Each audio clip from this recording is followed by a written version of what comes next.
is an educational program talking about some of the most dangerous theme parks around the world. If you have phobias of heights, mascots, or large hypercoasters, then this video may not be for you. Clicking off the video now is the only way you can avoid being scared. Viewer discretion is advised. Who doesn't love a good amusement park? The deep-fried delicacies that fill the air with their scent of diabetes and grease. The long lines of people all elbowing one another to be first and snarling at those who dare cut. The games are all rigged into Park's advantage, ensuring that you'll shell out a lot of cash for that made-in-Mexico bootleg Pikachu. However, what comes to mind most of all when it comes to these parks are, of course, the rides. There's nothing more thrilling than sitting on a roller coaster, rushing down a hill at 50 miles per hour, the wind smacking at you, pulling your hair back, making your eyes water. Ah, fun! Well, that's until the ride slips off track, sending you and the rest of your patrons on a one-way trip to hell. Needless to say, that's not so fun. Today, we'll be memorializing the best of the worst theme parks that you should think twice about before deciding on a vacation spot for you and your family. Perhaps after this video, you'll think twice about the next vacation spot you decide. With that being said, sit back, relax, turn down the lights as we talk about the top 5 most dangerous amusement parks you won't believe actually existed.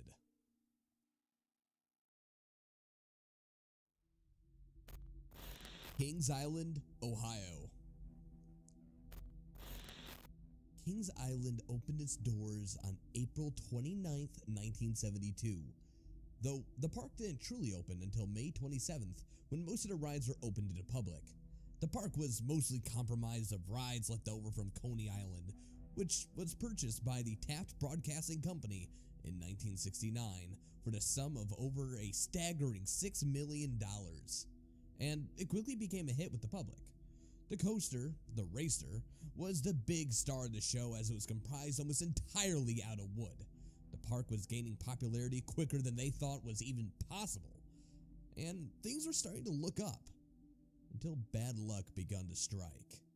On May 26, one of the park's employees, Mr. Terry Riot, was mauled and killed by one of the park's lions on a wildlife exhibit, which of course featured real-life hungry animals. Some say that the lion was mistreated, thus leading to the poor creature to attack. Fortunately, Terry got out of the accident with only a punctured trachea, surviving his bout with the king of the jungle, though forever scarred. Less than a year later, another incident occurred, sadly taking the life of 17-year-old John Harder. Harder was brave, though perhaps he was too adventurous for his own good. On May 13th, 1983, he was climbing up an elevator shaft at the then restricted Eiffel Tower exhibit before falling to his demise. All happened, of course, on a Friday the 13th, no less. Still to this day, it is widely believed that Johnny resides within this tower. At least, he finally made it to the top. Things were going fine for Kings Island through the rest of the 80s. The park was growing in popularity for its record-breaking rides and its many TV appearances until June 9th, 1991. Meanwhile, at Kings Island near Cincinnati, the investigation continues into 2 bizarre incidents that left 3 people dead. 2 freak accidents occurred all within one day, including the death of Cindy Taylor. Miss Taylor was getting strapped into the Space Commander ride that lifted one into the air before spinning all the riders around quickly as it rises farther and farther into the air. However, there was a problem with the straps in Cindy's seat, as they were not tight enough, and she was thrown from over 30 feet in the air before hitting the ground and dying. Reports say that she was drunk upon entering the Space Commander, making her body far more limp, thus making the already loose straps more of a concern. Earlier that same day, Timothy Benning entered the park looking for a hat that he lost. He entered a restricted area, believing that it perhaps was knocked off while on a roller coaster. He soon fell into a pool that, due to a mechanical error with the water pump, shocked him unconscious. Fearing that his friend may drown, his buddy Will jumped in after him, along with the help of his security guard, Daryl Robertson. Sadly, another electrical current passed through the water, shocking Will and Daryl to death.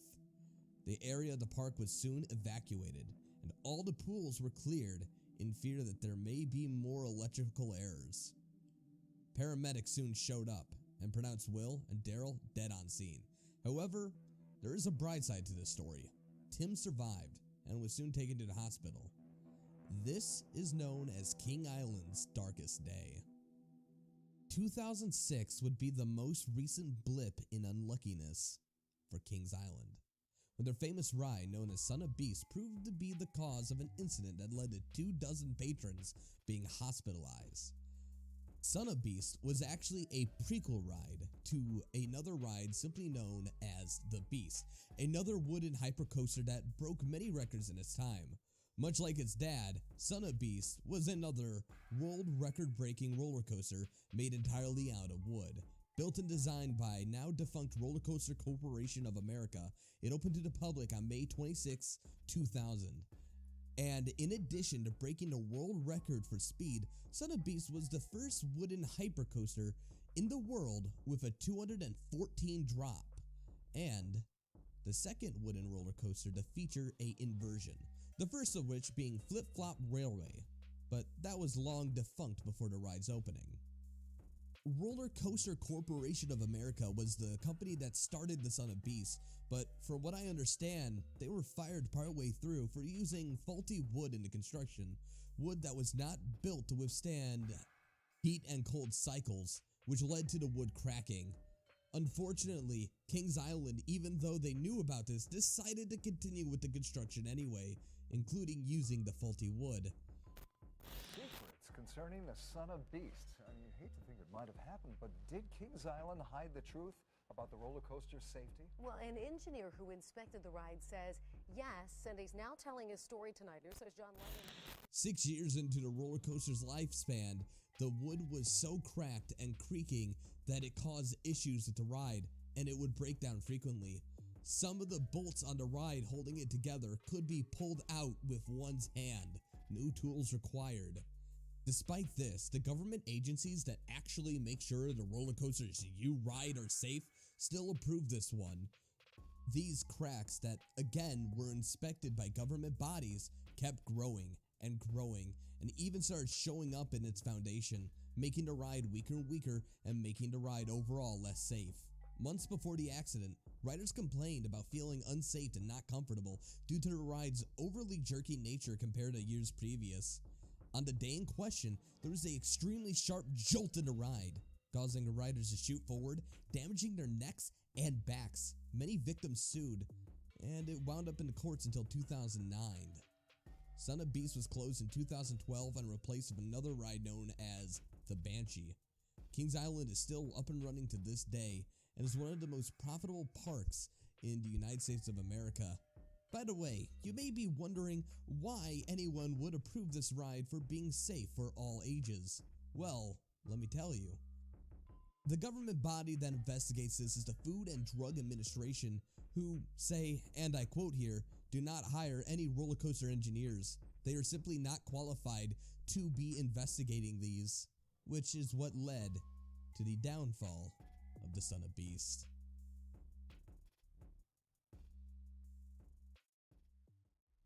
Battersea Fun Fair.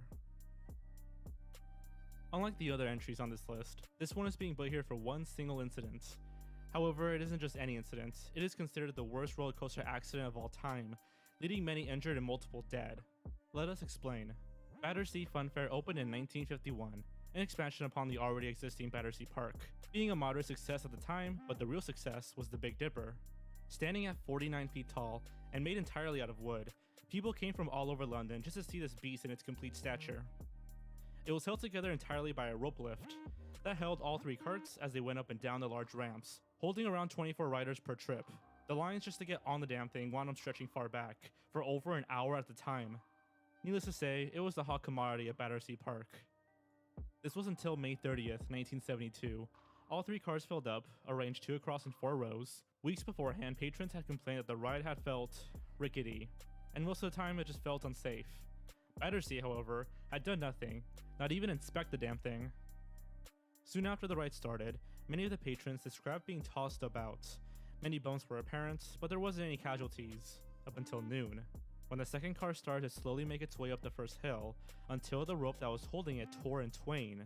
The conductor of the car tried his hardest using the emergency brake, but unfortunately, the ride was coming down too fast, and at such a force that the brake broke. The car slammed back first into the one behind it, splintering the coaster into hundreds of little pieces, stabbing into some patrons. The first car was stuck on top of the hill, in danger of tipping over the edge. One of the patrons who was stuck on top leaned too closely on the side, and it broke in half. She fell to her death, much to the horror of all the witnesses. Down below, some of the kids died upon impact with the other carts. Others bled to death from the shrapnel. In total, 5 people were killed, 13 others gravely injured. The ones who weren't were traumatized for life. Many eyewitnesses reports claimed that there were gallons of blood at the bottom of the cart. The ride was soon removed permanently, thus becoming the death of the park. Without the star power of the Big Dipper on their side, they were forced to close their doors in 1974, just 2 years after the incident.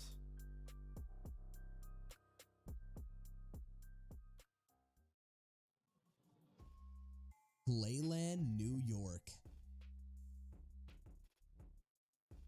1928 marked the sounding of Playland and has been going on ever since, soon to be celebrating its 90th birthday as of the writing of this.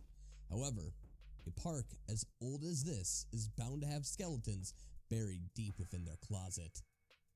The earliest death on record followed shortly after the park's opening day, 1928, when a young man, aged only 19 years old, was riding the Whip. Nowadays, the Whip is probably the least extreme roller coaster to ever grace an amusement park. However, the straps on this ride were not strapped on correctly, and the boy was knocked from the ride and then was crushed beneath the wheels of the other riders. Another death did not occur on these park grounds for another 60 years when an 8-year-old girl was chewing gum while on the famous Dragon Coaster. She was chewing gum when the ride started to go downhill at a fast pace. Far too fast for her to handle. The gum got lodged in her throat. Over the duration of the grueling ride, the gum choked her. By the time the ride had finished, she was pronounced dead in her seat. The coaster was soon evacuated after, and remained closed for a while out of respect, but has since been up and running. However, things really start to pick up death-wise after the 2000s, most notably on the Mine Scrambler. The Mine Scrambler was enclosed within a tent, mixing a standard tilt-a-whirl ride, but mixed light snow in as well. It grew rather popular, leading to many children to flock towards it. 2004, the problem started when a little girl of 7 years old boarded. Due to the employees not checking her safety restraints, and them not being tight enough, led her to wiggle free. Halfway through the ride, she stood up to wave at another student, and was thrown from the ride, dying upon impact of another cart. 3 years later, another death happened on, you guessed it, the Mine Scrambler, when an employee, 21 years of age, was helping some of the younger riders out of their carts. That's when the ride suddenly started again, and she was violently struck with multiple carts, dying of blunt force trauma. A large-scale investigation was put into place, which ended with the state labor department finding that a vast majority of the park's employees were severely undertrained and not qualified to run a park. Something the park skipped out on to, you guessed it, save money. Due to pressure, Playland dismantled the ride, thus ensuring it would never run again. The most famous accident to ever happen upon park grounds was the death at the Yale Mill. The child's name has never been made public, and we won't go into the name itself here as we wish to pay respect to the family. But nonetheless, here we go. Ride at your own risk. Now, while Ride Playland has been a place for lots of family fun, in recent years, it's also been the scene of many tragedies. 3 people died on rides at Playland over a 3-year stretch. In 2 of those cases, they've resulted in lawsuits against the park's owner, none other than Westchester County. Our Regina Orsani, she found out why one of those lawsuits was settled so quickly and uncovered some stunning details about the death of a child that had never been made public before now. 1 year after the death at the Mine Scrambler, another 7-year-old, this time being a young boy, boarded the ride alone.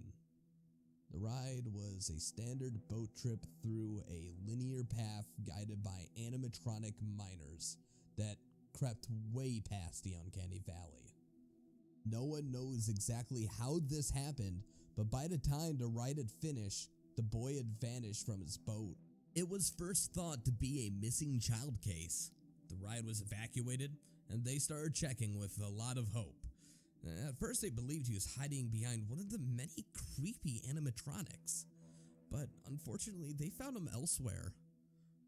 The boy was found under the water, beneath the boat's tracks, face down.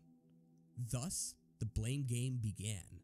Some blaming the employees for not paying attention, some blaming the park for having water that was far too violent for a gentle boat ride that was able to jolt it back and forth far enough to knock the boy out. The family of the child sued, and on March 24, 2009, the family was awarded $1.25 million in grief and damages. Since then, Playland has created a scholarship in the child's name to be awarded to any employee who exhibits, and I quote here, excellency in safety and customer service. What a crock of shit.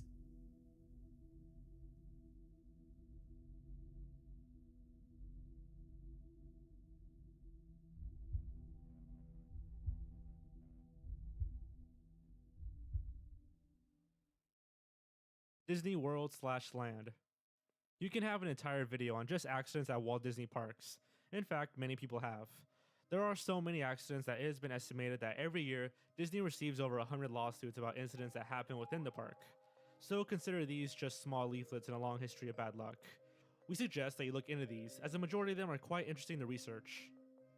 We're serious. So many strange and messed up stuff has happened within the hallowed grounds of Disney, including an incident in 2013 when a worker made explosives out of dry ice and placed them in the trash cans. While there damaged the property, fortunately, no guests were injured. But a large-scale investigation was put into place, and the employee was placed in prison and is now required by law to avoid Disney parks. Another incident, this time in 1987, involved a gang war right outside the park, in which two small groups of people were found shooting at one another, ultimately leading to a single causality, in which a 15-year-old gang member was caught point blank with a bullet to the skull. Possibly the most famous death to ever happen on Disney grounds was the death of young Debbie Stone. The day was June 28, 1974. Disney had recently put in a ride entitled America Sings, a ride led by animatronic anthropomorphic animals that sung songs throughout America's history. The ride was rather popular, but would eternally be tainted by the untimely passing of little Debbie. Debbie had been working at Disney for a short while, and she wasn't used to the way the ride was structured. You see, the ride had 6 stages, but took place within one room.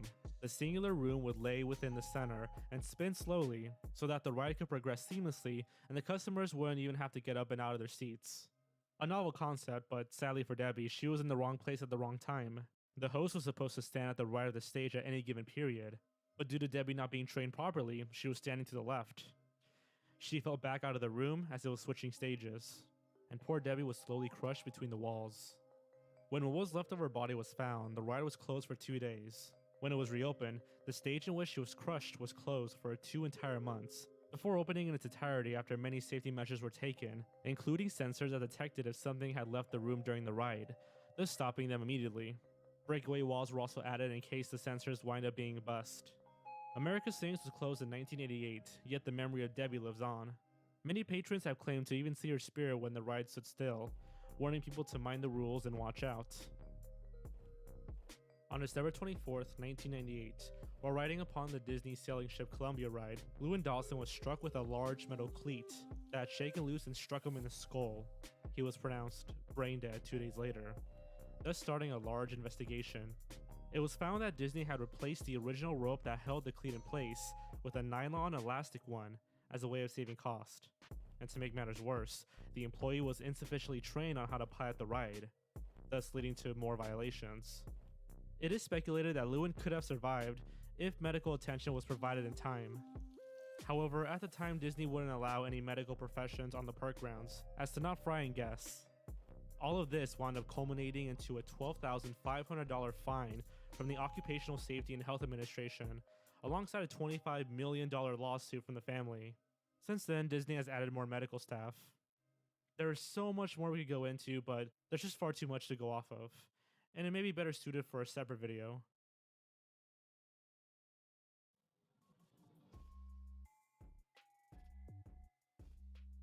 And finally, number 1, Action Park. Possibly one of the most famous and dangerous theme parks of all time, not having just one deadly ride, but their entire park being composed of nothing but safety hazards and warnings. Opening its doors on May 26, 1978, it has been opened and closed down an unprecedented 3 times over almost 4 decades. The park has had a total of 6 people killed by the park's lax regulations, poorly constructed attractions, and staff that had little to no training in safety precautions. There has been a countless number of injuries ranging from gashes to knocked out teeth to broken bones and permanent disfigurement. And it all started at the beginning. Action Park was started as a merger between 3 parks: a ski resort, a water park, and a raceway. It was one of the very first water parks in America, making it rather influential. However, due to the scarcity of water parks at the time, not many people knew how to, well, maintain one. Many slides were built off of concept alone and with minimal or even no safety testing. It's decisions like this that led to the infamous Cannonball Loop, which we'll go over in a second, but you guys may recognize this from many other clickbaity top list thumbnails as the "you can't believe it really exists." And let me tell you, it does. One of the park's most dangerous rides was the Alpine Slide, a tunnel built entirely out of concrete and fiberglass.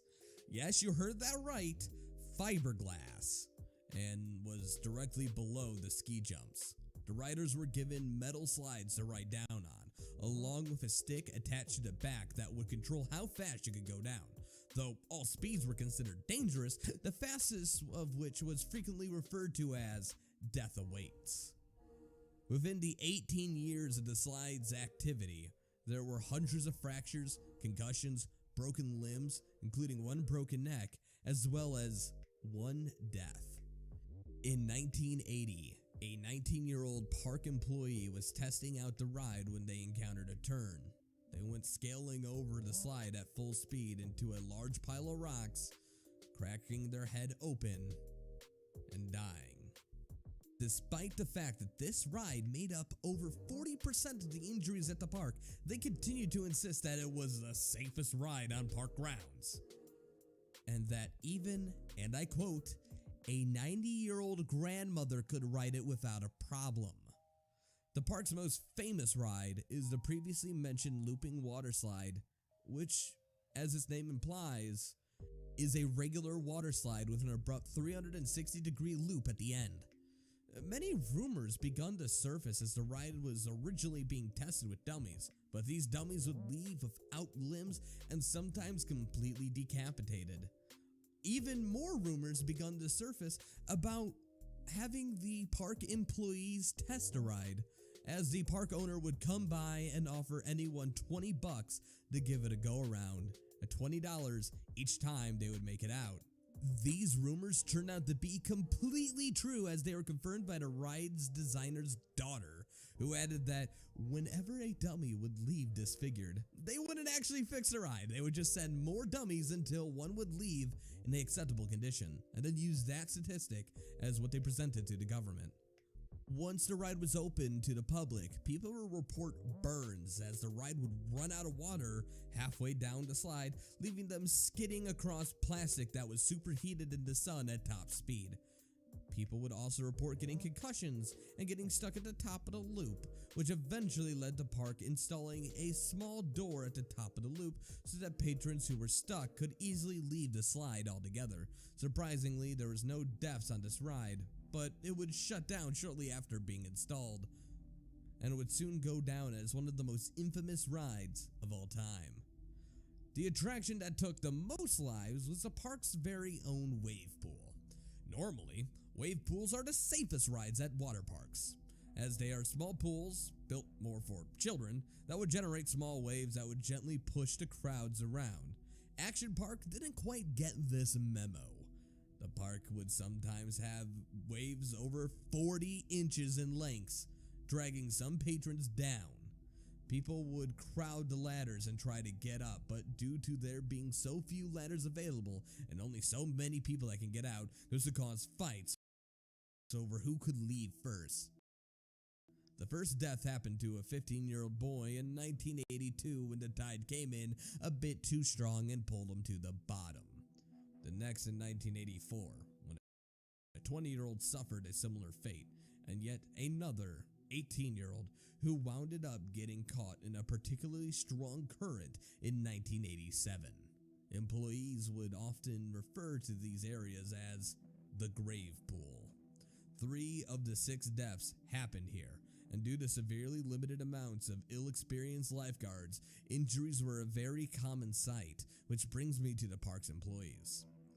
A large majority of the employees were teenagers and were given little to no training.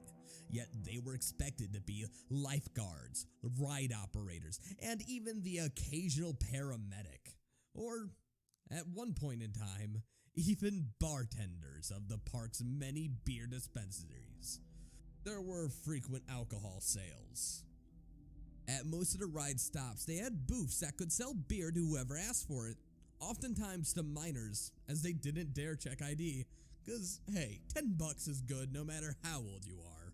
Sometimes the employees would get drunk themselves. Now, we got a park full of drunk and inexperienced teenagers running poorly designed rides, and that is a math equation for disaster. Another one of the park's deaths happened upon the Tarzan swing, a ride that was simply a rope where a customer would hang on to said rope and jump into a large spring-fed pool. There were many reports of people getting burns from the rope, and sometimes people went missing altogether. In 1984, a man was riding the rope swing when they dropped into the water, and he was met with a heart attack. You see, the water was too cold, gradually differing from the warm weather that was out. This juxtaposition between hot and cold wound up being too much of a shock for the man, killing him instantly. Another death happened within the park's famous kayak rides, in which a man was thrown out of his boat. While trying to get back in, his foot touched an exposed grate that was in direct contact with some live wiring, electrocuting the man to death. A large-scale investigation was put into place to find a root cause of death. As Action Park pleaded, it was simply not their fault. When the exposed wiring was found, they claimed it to be just a nick, but the investigator said otherwise, as 8 inches of this wire was exposed. It wasn't a matter of if an accident would happen, it was a matter of when. One of the park's last creative endeavors before closing its doors is the opening of a skate park section, which they built ramps out of concrete and metal. However, the sides of the ramps are far too narrow, knocking many riders off their boats and making them skid across the concrete, sometimes into other skaters. To avoid lawsuits, they quickly shut down the area and covered the ramps up with dirt, pretending that they didn't even exist.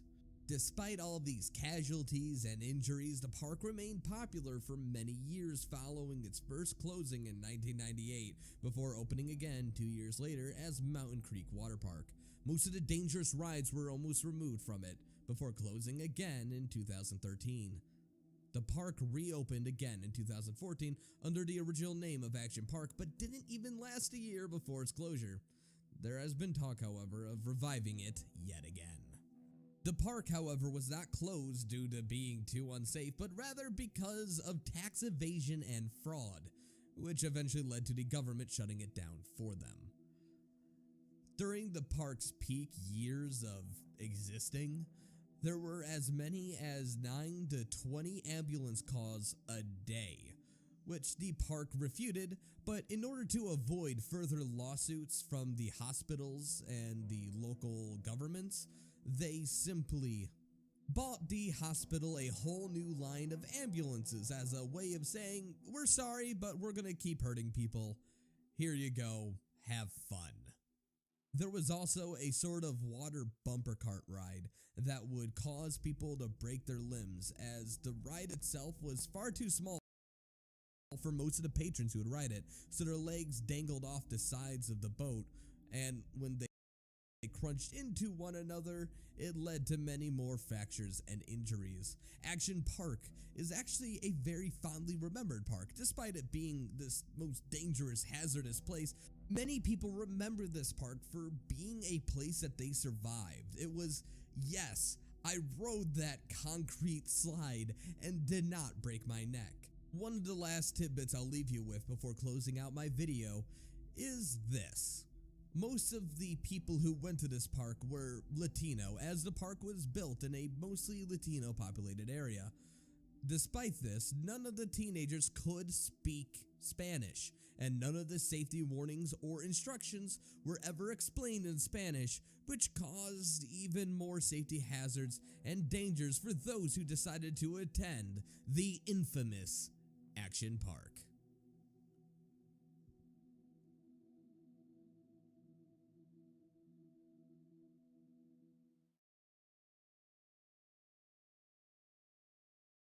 Tonight's presentation, although edited for YouTube, contains imagery and subject matters some may find disturbing.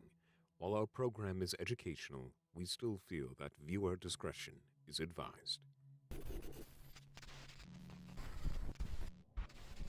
Let's face it, television broadcasts are perhaps one of the most standardized things you're going to come across. No matter what day or time, you're always going to know what's going to be on weeks ahead of time and why it's in that slot.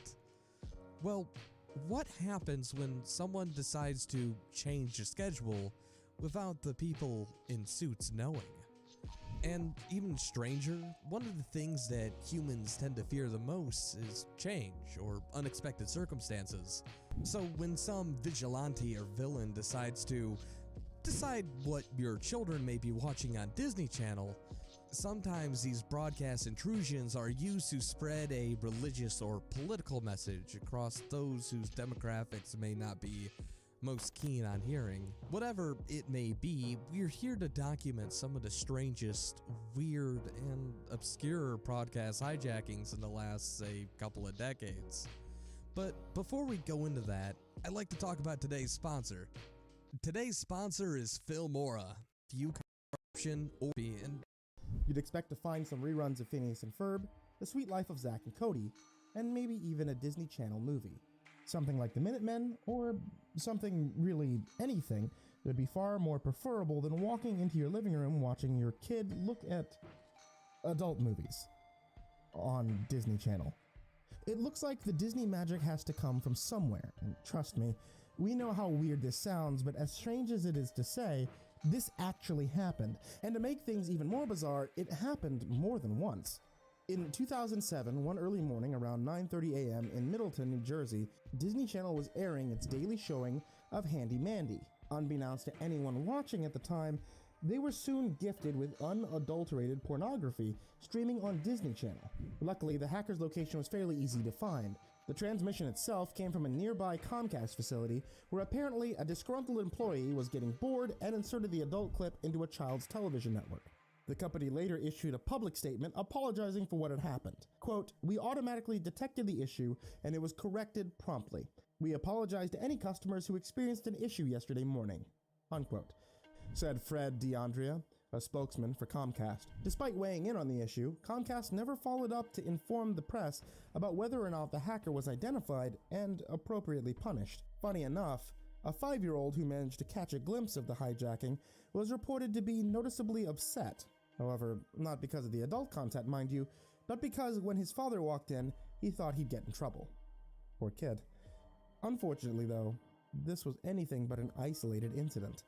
A few years later, in 2012, a similar hacking happened on Disney Channel yet again. Disney was airing the movie Lilo and Stitch when an individual, or perhaps even a group of people, it's still unknown, decided to hijack the network and show graphic adult content.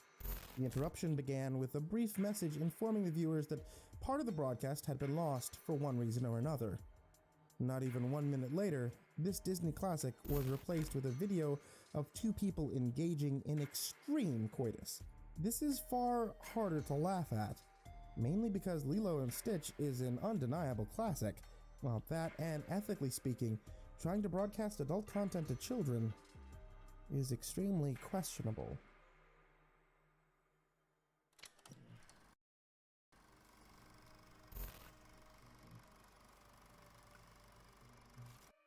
The Panorama television show that airs specifically in the Czech Republic is essentially nothing more than a live view of several ski resorts, mountains, and general scenery across the entire country. It's a relaxing view of the environment that is popular with tourists, environment enthusiasts, and ski aficionados. Although not many watch the television show in general, those that did on Sunday, June 17th, 2007, tuned into what they believed to be the start of a nuclear war. That Sunday morning, viewers watched as the cameras panned across a mountain range off in the distance, when all of a sudden, a nuclear warhead crashed off in the distance, the impact causing the camera to shake horrifically as a mushroom cloud begun to form. It was a scary sight, there's no doubt about it. According to many that tuned in, they were horrified. It shocked thousands of watchers, and many began to fear the worst. Their worries only quelled when they found out that it was a hoax. This realistic explosion left many in panic, but all of it was, well, CGI. An artistic group known as the Sethoven managed to hack their way into the Panorama television show and nonchalantly slipped in a small clip that ran 30 seconds of a warhead exploding. To their credit, it was surprisingly well done. Apparently, others think so too, as the group of hackers won an award from Prague's National Gallery. The group would then release a statement saying that there was no political agenda behind the hijacking of the television show, and apparently all they wanted to do was show how easy it was to hack into an unprotected network.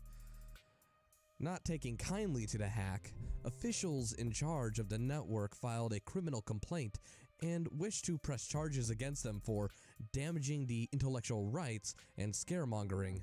But the group of artists were left off the hook with a warning and a slap on the wrist. But this goes to show how bad this could have turned out. I mean, there's one thing to be said for yelling fire in a crowded movie theater, but what about using a nationally owned television channel to proclaim that the world is ending? Luckily, as far as I can tell, while some were definitely scared and fearful, all this managed to do was just send off a few phone lines.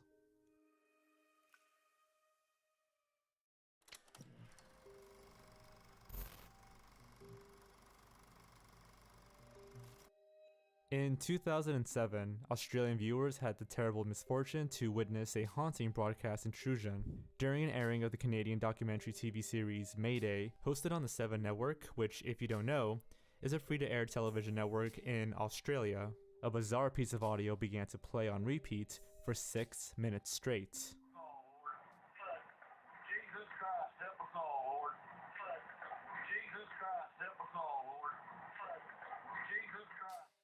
The show's audio was completely muted, and all you could hear was the worried monotone voice of a man saying, "Jesus Christ, help us all, Lord," over and over again.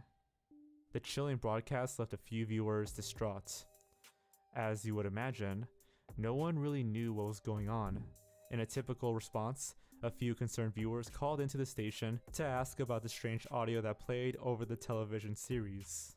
A spokesman for 7 later denied that the transmission was a prank or a security breach, and claimed that the repeated line was actually part of the original broadcast, and said, "Jesus Christ, one of the Nazarenes," which is odd because that doesn't even sound remotely close to what the hijack audio was actually saying, "Jesus Christ, help us all, Lord." This of course led some people to investigate the situation even further. After some internet sleuthing, it was discovered that the audio was actually a transmission from a news broadcast that aired a year prior on the same network.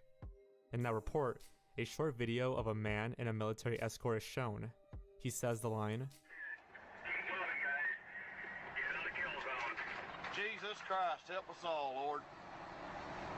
Right after he says, Jesus Christ, help us, Lord, we hear gunfire go off.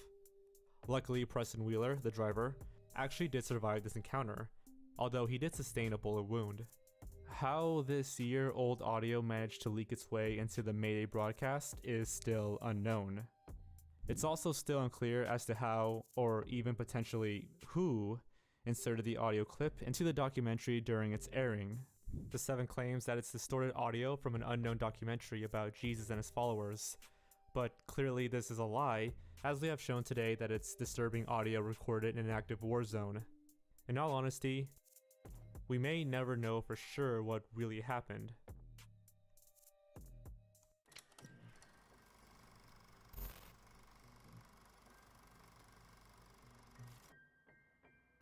China, a land steeped in history, tradition, and legend. And for the last 70 years since Chairman Mao's revolution, China has been well known for exerting legendary control over media outlets operating within their borders. If the ruling Communist Party doesn't want certain ideas getting out, they'll do whatever needs to be done in order to keep the ship from leaking. Naturally, where there's Orwellian media control by the states, there's going to be some form of opposition. And that opposition is going to have a message they're going to want to get out. It was this need that led a few hackers in Wenzhou to take action. On an otherwise unassuming Friday, August 1st, 2014, the hijackers took control of a local Wenzhou television station. People watching at the time were suddenly greeted with anti-government propaganda plastered on their TV screens, with messages insulting the Chinese central government and calling for political change, specifically towards a more democratic system. On that Friday, for 10 minutes at least, the hijackers did something most people figured was highly improbable at best. Their dissenting voices were heard. Along with their anti-communist pro-democracy message, the hackers also included some of the most iconic images from recent Chinese history, those of the Tank Man. During the pro-democracy protests in Tiananmen Square on June 5th, 1989, this single, unnamed student stood in front of a column of tanks, halting them and refusing to back down. The content also included references to the Falun Gong or Falun Dafa, a Chinese spiritual movement that the government had apparently banned a few years before.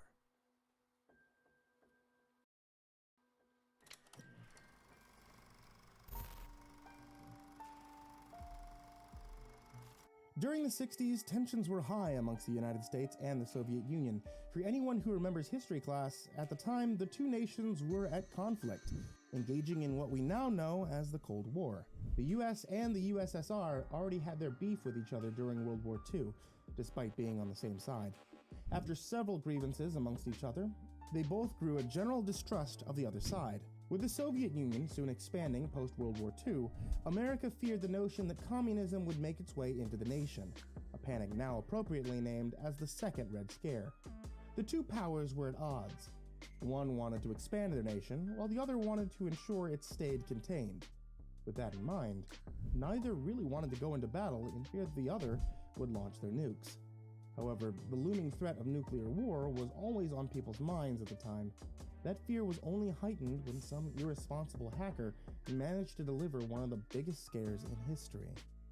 In 1966, the city of Kaluga, Russia, had its broadcasts on several channels interrupted by a shocking emergency bulletin that claimed the US had launched its nuclear missiles straight to the city of Kaluga.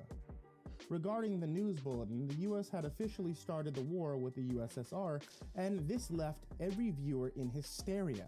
Thankfully, it was determined quite quickly that the broadcast was a cruel hoax. Somehow, as reported by the USSR, some unknown teenager found a backdoor entrance into the nation's broadcast signals and decided to pull a rather dangerous prank. If the USSR government actually took the threat seriously, then I'm sure we'd all be living in a post-apocalyptic world by now. That, or we wouldn't be here, period. Honestly, not entirely sure which one is worse. Either way, the thought of death had never truly been so near for the citizens of Kaluga.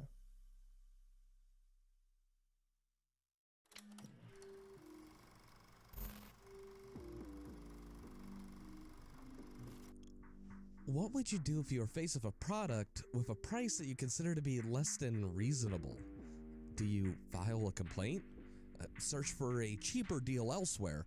Or make like a Karen and get into a hissy fit on the phone to attempt to bully a worker into free goods?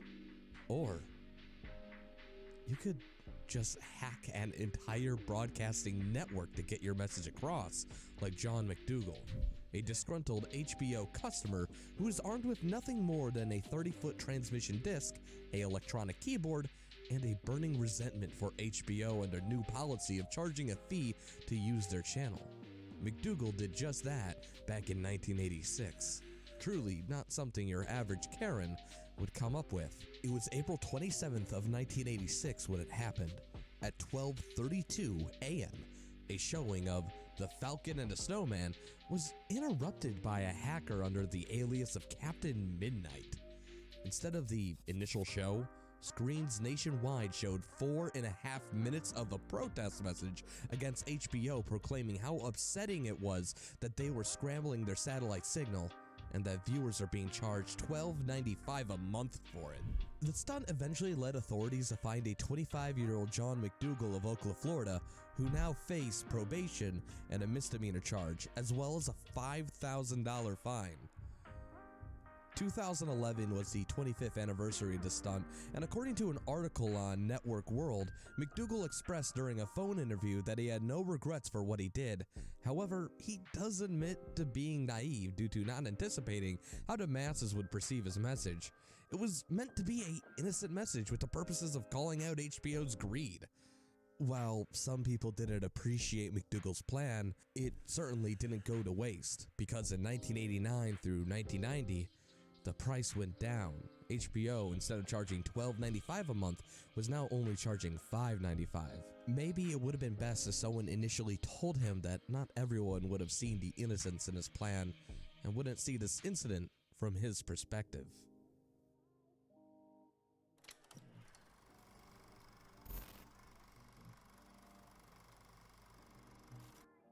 What was Solidarity? Well, it was one of the non-violent organizations that were against the authoritarian communist governments in Poland. They notably opposed the 1946 parliamentary elections being stolen by communists, which is what started the movement to begin with.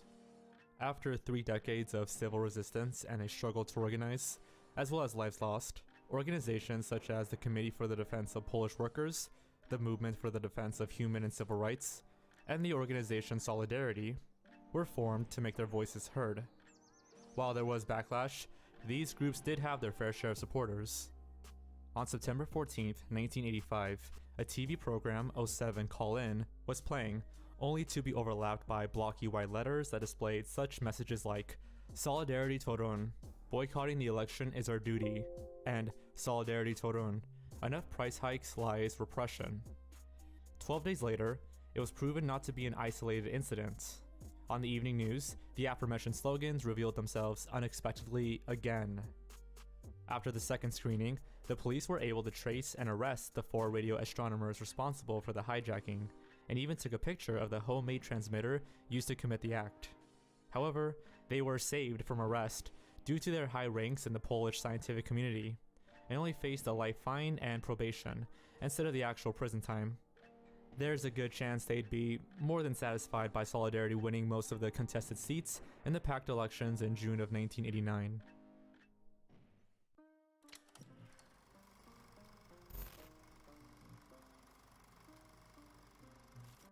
Alright, yes, this segment's title is a bit provocative, and generally we tend to keep our personal views on religion, politics, and the like out of our content. But let's face it, not only is this one insane, it's insanely funny, no matter how you slice it. With that said, let's talk about the time a devout follower of Jesus managed to hijack the Playboy channel. In 1987, viewers tuning into the Playboy channel, yes, that Playboy, expecting a good time were instead treated to something, well, biblical for lack of a better word. During a showing of the network's original feature, The Three Daughters, viewers were treated to a decidedly less titillating message. Just as things started to get steamy, the screen went black, and text of religious scripture began slowly fading in. From Exodus chapter 20, verse 8, "Remember the Sabbath day by keeping it holy. And from Matthew chapter 4 verse 17, repent, for the kingdom of heaven is at hand. The incident lasted only for a few seconds, with the text fading away just as quickly as it came. No pun intended. Now, normally this is where the story would end. The better part of broadcast signal intrusion incidents go unsolved. Despite the affected station's best efforts, most times the hijacker is never identified. And for a long time, it seemed like that would be the case for our pious pirate. But in the end, his sins caught up with him, and he would have to face judgment. In a case of what I can only call delicious irony, Playboy did indeed manage to track down this holy hacker, with their grail quest eventually landing on one Thomas Haney of Virginia. And here's where the irony comes in. Turns out Mr. Haney was an engineer at the Christian Broadcasting Network. What's even less surprising is how investigators zeroed in on how similar to Christian broadcasts in general the hack was. And if that wasn't enough, it turns out the good Christian Mr. Haney was well known in his community for profusely quoting the 2 exact Bible verses used in the intrusion. From here, it's not difficult to connect the dots, and in 1990, Thomas Haney was charged with crimes related to the Playboy Network hack. And despite his claims of innocence, investigators are pretty sure that this holy roller engineer is the one responsible. Honestly, I can't help but find humor in all of this. Most combinations of religion and sex are gonna result in a whole lot of laughs and cringe no matter what, and that's a given. But here, it's taken to a whole new comedic level when you consider the 2 networks involved. Hugh Hefner's Playboy Network, crusaded upon by someone at Pat Robertson's CBN. The jokes, they just write themselves.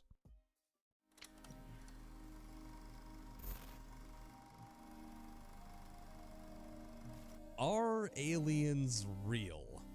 That's the question that mankind has been attempting to answer for quite some time now. Personally speaking, statistically yes, it's likely that some form of life is out there.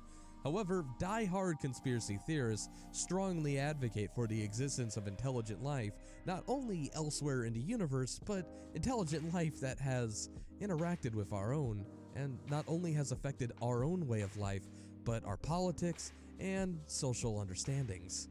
They often point to the fact that there are countless alleged sightings of extraterrestrials and UFOs, too many, they claim, to discount as nothing more than hoaxes. However, on the other end of the spectrum, you have skeptics who believe that all those alleged sightings of aliens are in fact just a hoax in themselves. In an attempt to disprove the existence of intelligent life existing on our own planet, skeptics often turn to the timeless question, if aliens were real, then how come they haven't visited us yet and tried to make contact? Well, some theorists believe that maybe they already have. Decades ago, a hijacking of a British television program has led some conspiracy theorists under the impression that extraterrestrial life has in fact already visited Earth and even made contact with us. In the southern part of the United Kingdom, on November 26, 1997, Southern TV's Andrew Gardner was just doing his job presenting the evening news. All was going well, and that Sunday night seemed to be like your typical evening. He spoke candidly about the political affairs of other countries and the conflicts that they're going through. He did so until the entire broadcast was interrupted at 5:10 p.m. The audio from the news broadcast was replaced of that of a deep warped voice.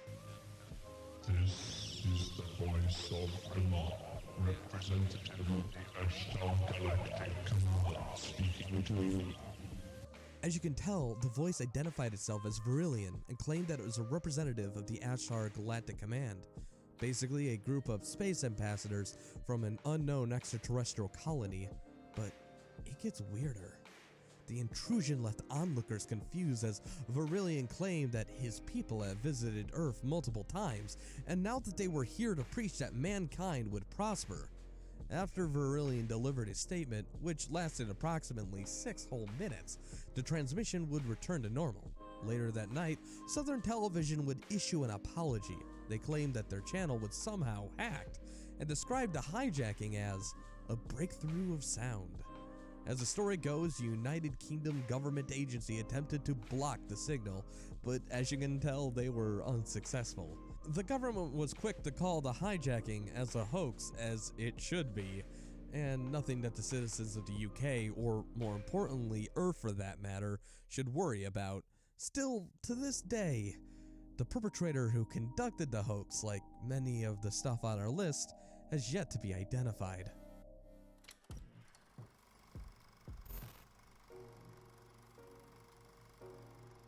The following is perhaps one of the cruelest and most political hijinks on the list. In 2006, Israel and Hezbollah were at odds with one another. Many of its citizens, unfortunately, caught in the crossfire.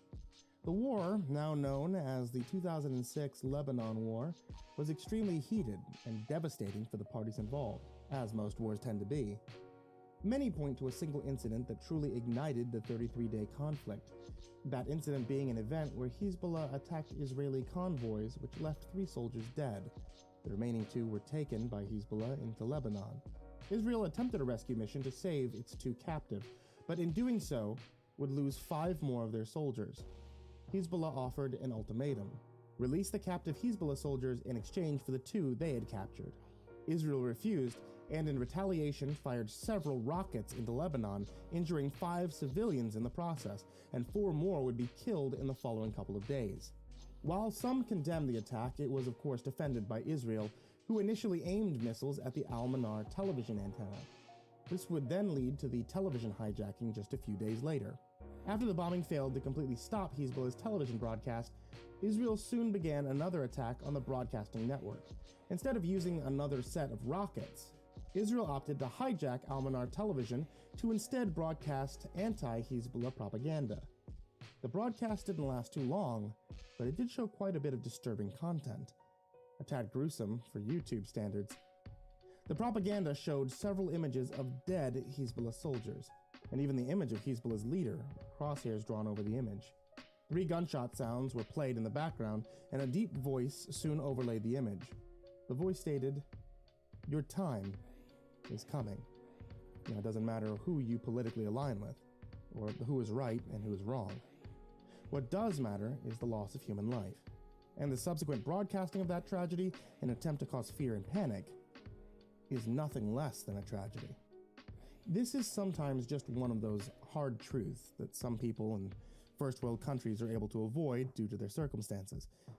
But thinking back on it now, this must have been nothing less than truly disturbing to those who happened to tune in to that broadcast, only to see something truly indescribable.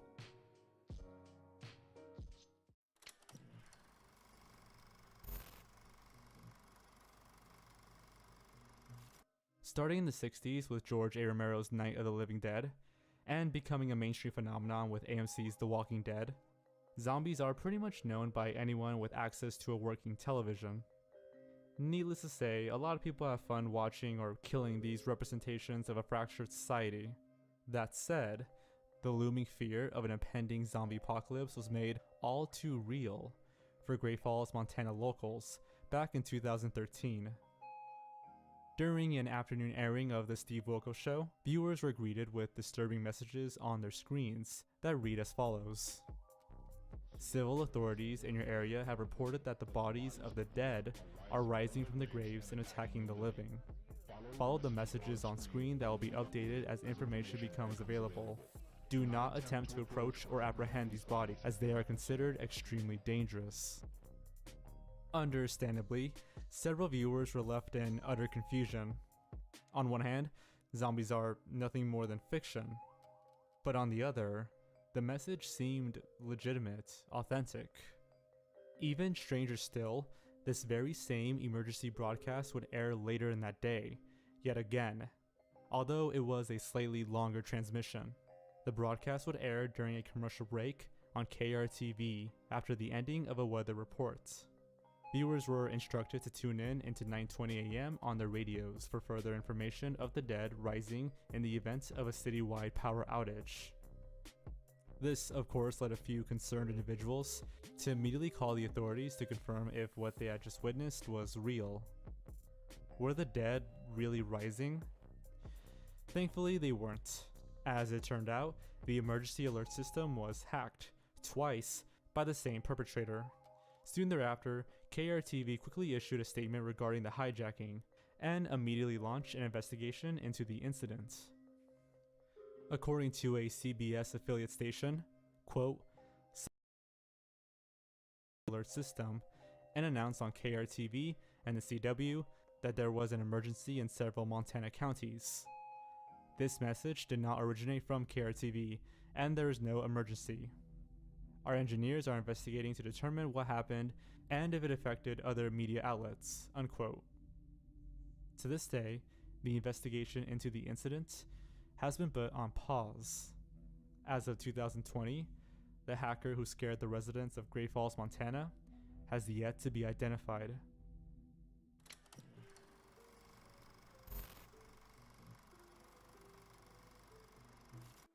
In November of 2016, wildfires devastated part of the nation of Israel. Displacing a reported 80,000 people, the fires ravaged the northern part of the country, consuming forests and destroying communities. The wildfires, thought by many to have been started by arsonists with political motivations, forced large swaths of people to evacuate from their homes. Sadly, many of these victims were rendered homeless as there weren't enough shelters to manage the massive and sudden influx of people in need. Thousands were left in shock, but if that wasn't enough, the evening news really didn't offer that much in the way of a sense of normalcy, thanks to a broadcast hacker, this one with clear political motivations. Broadcasting to the rather beleaguered region, Israeli TV channels 2 and 10 are no strangers to broadcast signal intrusions. Both individually and together, they've been targeted and hijacked in order to spread all manner of messages through their years of operation. And on this night, viewers of the evening news were instead bombarded with some rather disturbing imagery, underscored by text denouncing recent military operations in the region. In what we're pretty sure isn't just a case of some impeccably unfortunate timing, this also happened during a particularly touchy legislative session, where some fairly questionable bills were thrown into the mix.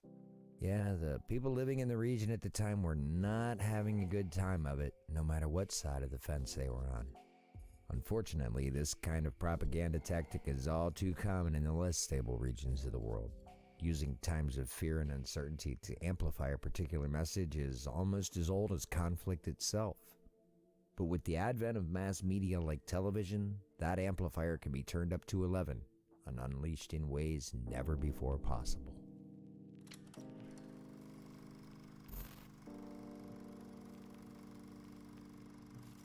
Debatably, one of the most infamous cases of broadcast hijackings is the Max Headroom incident. But for those who haven't heard this one before, I gotta cut the theatrics and just get right into it. On November 2nd, 1987, 2 separate television stations were hacked in Chicago, Illinois. The first intrusion would happen during the airing of the 9 o'clock news on WGN-TV. During the segment, sports anchor Dan Rowan was reporting the victory the Chicago Bears were able to claim over the Detroit Lions. As highlights of the event went on, the screen would suddenly cut to black, and the audio from the transmission would be lost. In an eerie turn, a person wearing a Max Headroom mask, a popular sci-fi figure at the time, stood in front of a warping background. During this first intrusion, no words were spoken. The soulless character simply faced the camera and began to move around and jump, seemingly with glee. All the while, a strange buzzing noise could be heard in the background. Engineers would soon attempt to resolve the situation by changing the frequencies, and then the broadcast would soon abruptly come to an end. This lasted for 28 seconds, and everyone watching at the time, including the sports anchor, were admittedly confused. The baffled news anchor then commented the following. Well, if you're wondering what's happened, so am I. This wouldn't be the end of the situation, though. The same intruder who hijacked a news network would begin his hijacking shenanigans only 2 hours later. Later that same night on WTTW, an episode of Doctor Who would be interrupted by none other than Max Headroom. This time the hijacker spoke, albeit with incredibly distorted audio.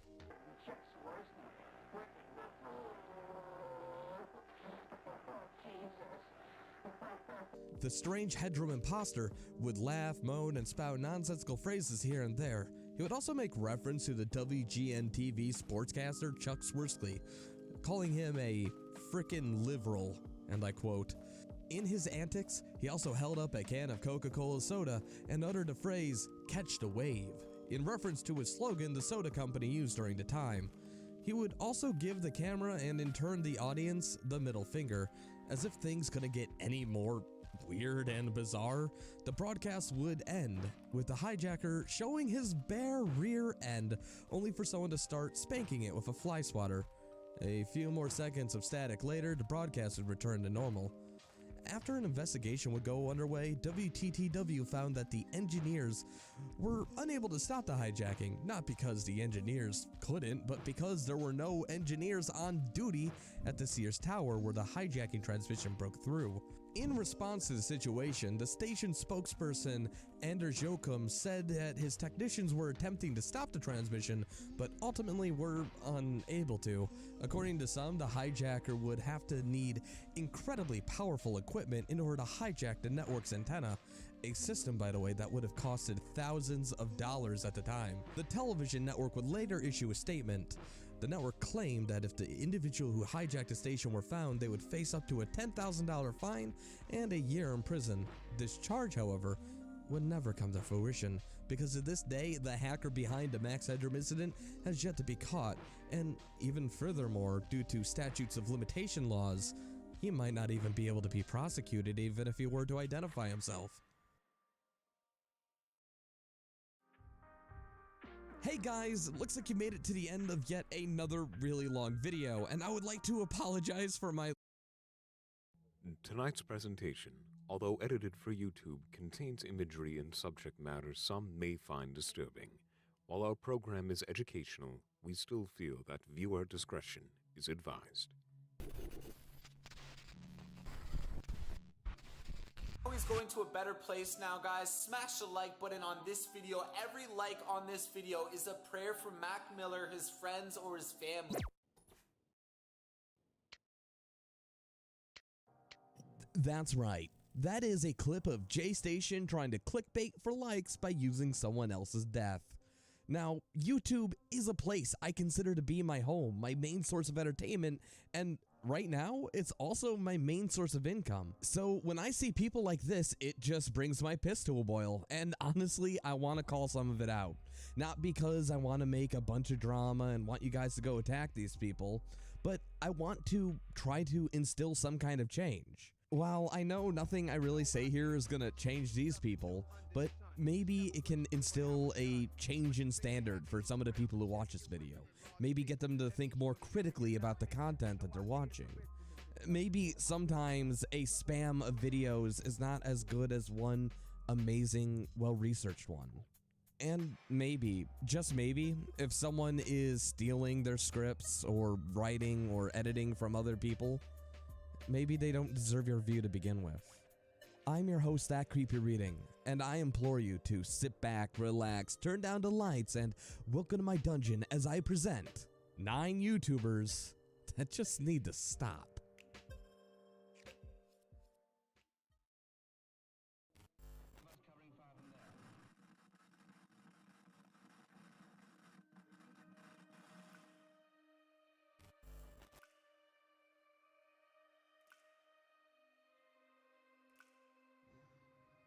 No matter how big or small you are, it does not take much to abuse your platform. Caveira Games was a gaming speedrunner that only had like 31,000 subscribers. However, this is after his previous account got banned, and we will get into that later. After getting called out by YouTuber and Twitch streamer GFC for cheating in Yu-Gi-Oh! Forbidden Memories by altering the drop rates of certain cards, Caveira Games opted to copyright strike his channel for showing roughly 20 seconds of footage. If cheating to make yourself look like an elite pro gamer wasn't pathetic enough, he also removed the main source of income for another smaller content creator. Before all this happened, he used to run a much larger channel by the same name.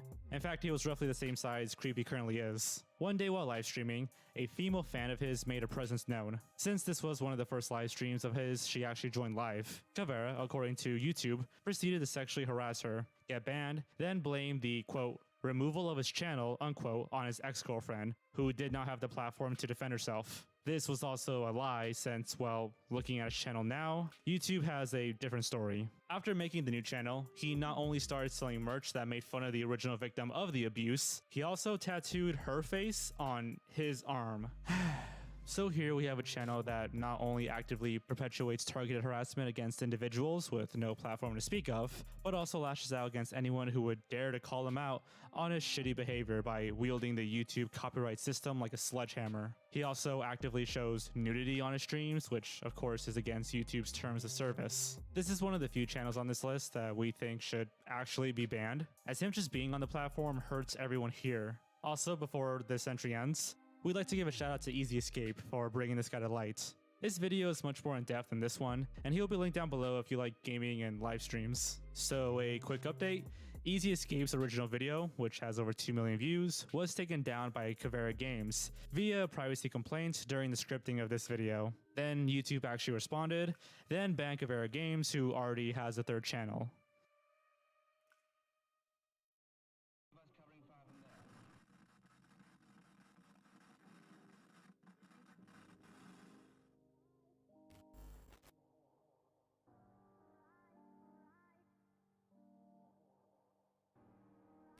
Okay, before I start, there are some things I said last time on this channel, on the last list video we did, that I do regret saying. And for some of those things I said, I do apologize for that. Now, I don't usually like calling out YouTubers much these days, because I've had a bit of a change of heart since then. But I have no problem making an exception every now and then.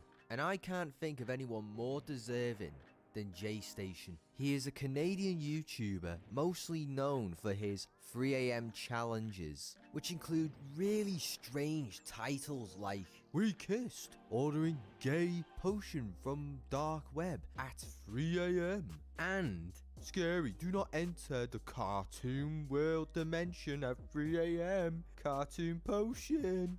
I can already tell that this guy is going to be a piece of work. The latter of which involves J-Station basically is that he seems to have some enjoyment tricking kids into thinking paranormal stuff like alternate worlds existing. But hey, maybe alternate worlds do exist. But J-Station put me off believing that. The video itself is loud, boring, and in the end, nothing really happens. The former is a bit more insidious, as it mostly just involves J-Station making fun of homosexual stereotypes. Bro, I do not want to kiss, Jake. I do not want to kiss. Why do you want to kiss me? You're freaking me out, Jake. Come here, baby. Come Don't on. call me baby. We're not like that. Hi, sister. Oh my god, how long does this freaking last, bro? Wait, come here. Bro, don't freaking touch me. Oh my god. Hey!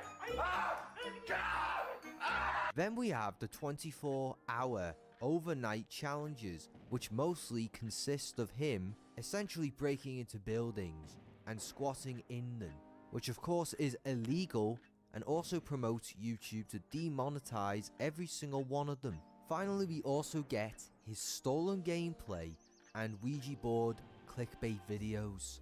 Out of everything I've said so far, this is without a shadow of a doubt the worst of J-Station.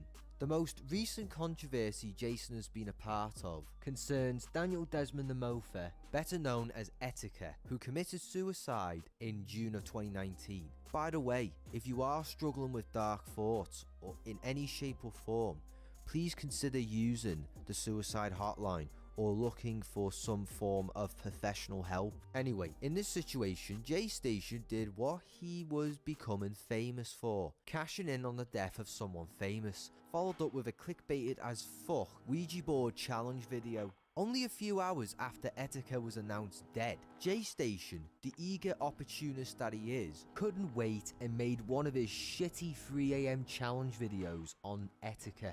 This video has received the most hate and backlash on his channel, earning over 300,000 dislikes within 24 hours. In the video, J-Station does not do the Ouija board challenge at 3 AM as normal. Instead, he talks about almost dying a week ago at the time of creating the video, making it into a self-indulgent, arrogant rant. J-Station also talks about how YouTubers claim they were friends with Etika, but he replies saying that these YouTubers are lying. Yeah, way to use someone's tragic death to throw shade. J-Station has done this with more than just Etika, but also with Mac Miller, who was a popular American rapper. On the day he was announced dead, he made a 3 AM challenge, and in the video, he begs for likes by saying, I know he's going to a better place now, guys. Smash the like button on this video. Every like on this video is a prayer for Mac Miller, his friends, or his family. which is blatant emotional manipulation at full steam. Then he did it again with XXXTentacion. XXXTentacion Ouija board challenge at 3 AM. Gone wrong. The irony kills me here. The fact that he puts "gone wrong" in the title and then everything goes wrong for him and he wonders why. Jason has since apologized for creating the Ouija board challenge videos that feature both the rappers, but not for clickbaiting on Etika. So basically sorry, but not sorry. One day after uploading the video, J-Station changed the video's title to "None of you YouTubers donated yet, shame," and changed his own comment on the video claiming to have donated more money to the charity choice of Etika's mum, and suicide is an issue that he deeply cares about. 1 dislike equals 2 prayers for Etika. He had also uploaded yet another video titled "I Need to Say This," where he claims Etika changed his life and that his death hit him so hard and that he felt a connection with this whole story. Oh, shut up. It's just fucking lies. The video has amassed over 17,000 dislikes in 7 hours with over 142,000 views. The day after, he changed the title of the video. J-Station changed the title once again to "I'm sorry for what I did, RIP Etika." Incidentally, to date, he got 2.3 million views off of X and 2.7 million views off of Etika. Every video he made about Etika, Mac Miller, and X still remains on his channel to this very day and still generates ad revenue and traffic to Jason's channel. If he was really sorry, he would actually remove the videos. The guy is like a vulture. He feasts on the remains of someone who's no longer around, all for his own benefit. And then when someone calls him out, then we're in the wrong then, because he threw a donation in. When in reality, he's made more off of the death of others than what he's donated. And telling us we're shitty people because of something he brought upon himself. How about he donates all the money he made from those videos and deletes them? Every single penny and not a penny less. That would be a better apology. But he won't do that, will he? No, instead he's gonna go along with this bullshit damage control, where he would try to appear at least somewhat human in front of the camera, when in reality, J-Station is a channel willing to do anything and everything to try and make a quick buck on this platform. Anything but be anywhere remotely ethical. Now, I don't say this and I don't mean to throw insults around, but if I were to describe J-Station in one word, the guy is a total rat.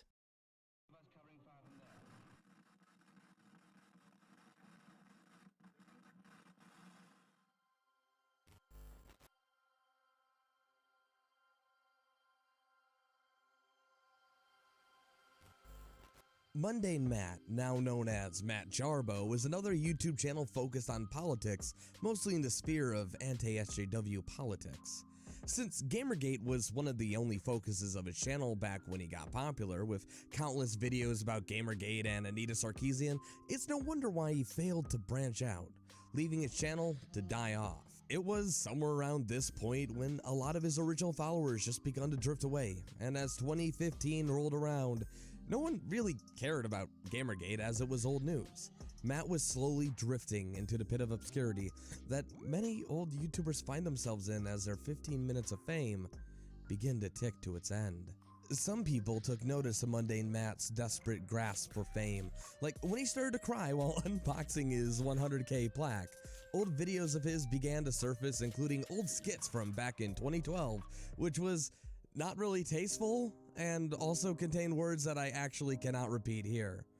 As soon as they were found, they were removed by Matt himself. As a joke, Ethan Ralph of the Ralph Retort podcast brought up some of these videos, and then almost immediately the video got taken down, flagged by an unknown source for hate speech, of course. So then the search for the false flagger began, and once asked, Matt was quickly to deny any allegations. Whenever videos on this topic would be uploaded, they would be removed very quickly due to YouTube not really caring. Simply put, if they included the clip where Mundane Matt says a word I cannot repeat here, it would be taken down because YouTube would detect the word and it was flagged. Almost always being flagged for hate speech or harassment, and every single time, Matt would have a new excuse for how it couldn't be him. Matt then proposed an interesting idea. The person behind all of the flags was an elite troll, a man who hated him so much that he was consistently false flagging every single video critical of Mundane Matt and then removing them so that Matt would get all the blame. You thought your first kiss would be JoJo, but it was I, Mundane Matt. Did we mention this had gone on for over a year and a half? This was a running joke for months. Matt was never to blame. Eventually, Matt was invited to an episode of the Killstream podcast with the likes of Ralph Retort, Mr. Medicare, and special guest Keemstar. During the live stream, he was accused of being a hypocrite, to which he predictably was denying everything. However, the moment of truth had came when one of the members of the Killstream podcast reminded Matt that there was a way to check your flag history, and all that he would need to do is clear his name by screen sharing his screen and showing the flag history. After many coaxing and many minutes wasted, here's what happened. Let's see it. All right, hold on, my pants are off. Oh, Jesus Christ. All right. Matt, fine. what are you doing? How's it taking this long? Look at all those tabs! I have a lot of tabs open, but I have... Thanks for reporting! That one... But nothing on... Wait a minute! Nothing on that. That's just... What the fuck? So... I have been in a not the best place mentally. And... Now wait a minute, Matt! No! Matt, no! He was caught red-handed. His career started when someone from the SJW camp false flagged one of his videos, and in a twisted sense of irony, him false flagging many other people was the end of his. Since then, Matt attempted to rebrand his channel, even changing his name to Matt Jarbo, which quite coincidentally, another channel by the name Jarbo the Hut gets more subscribers than him on a monthly basis. So, yeah. He is uploading videos consistently, but his videos barely get more than a couple thousand views, and much deservingly, as, at least in my opinion, they're not that great. And he continues to bleed subscribers on a daily basis. Also, I would like to add a personal anecdote to this whole drama. That is, well, I actually knew Mundane Matt. During his original rise to fame, when he was originally false flagged, I reached out to him to try to help the dude out because, like I said, I believe everyone should have an equal platform to talk. We talked about video production, and he actually even gave me some good advice for audio and managing all that stuff. However, the moment he surpassed me in subscribers, he deleted my contact off of Skype.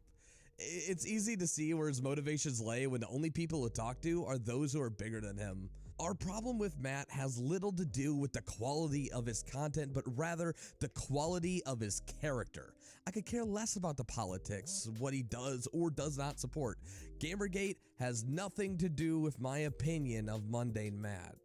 The fact that he false flags people, and the fact that YouTube is my main source of income, and the fact that I also don't want to be afraid to talk about a subject because some sad man on the internet might not like what I have to say.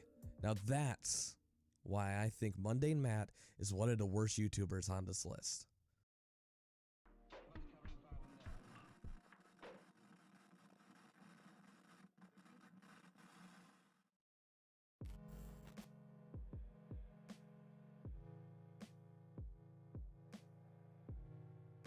Pro Jared was best known as one of the founding members of Normal Boots, a group of content creators all based around video games, which included JonTron, The Completionist, and Peanut Butter Gamer.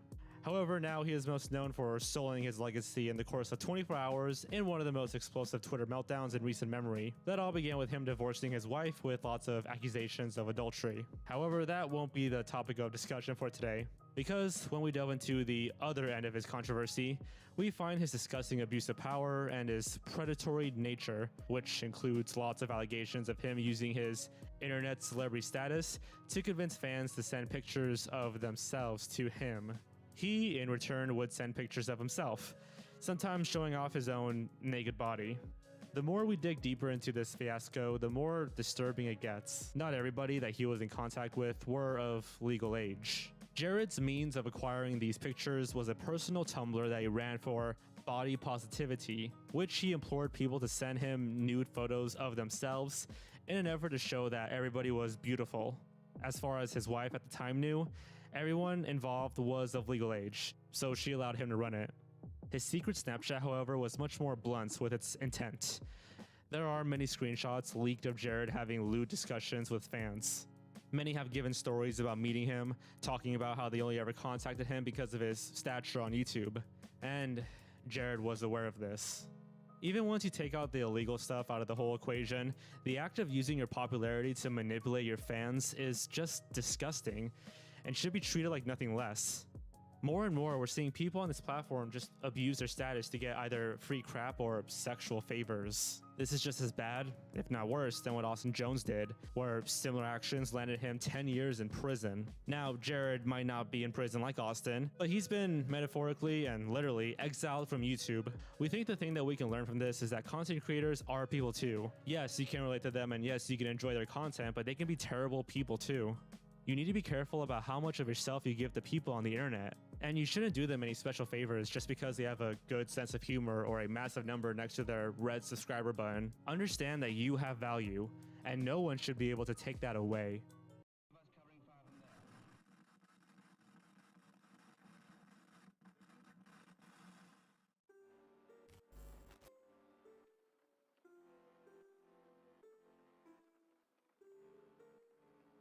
You know, I figured if we're doing a list of the worst YouTubers, I can't think of a more deserving YouTuber than Tana Modual. I don't care if she photoshops her as big as the moon. I couldn't give a pig's ass about this fake bullshit about Jake Paul and Air getting engaged, which, did I say, is a load of bullshit? She is on the list because of her character and her actions. She has proven time and time again to be a massive compulsive liar, so stupidly irresponsible, and clearly doesn't think before she does or speaks. She is the type of person that never thinks anything through, and this has resulted in her being in situations that no one in the right mind would put themselves in, like lying and slandering iDubbbz for being a racist and accusing him of assault. She claims to have learned from the experience, but has she really? Because then TanaCon happened. We're never getting in because there's no way to fucking get in. Then she needs to give everybody their money. Yeah! This shit show couldn't get any worse. Are you guys having fun today?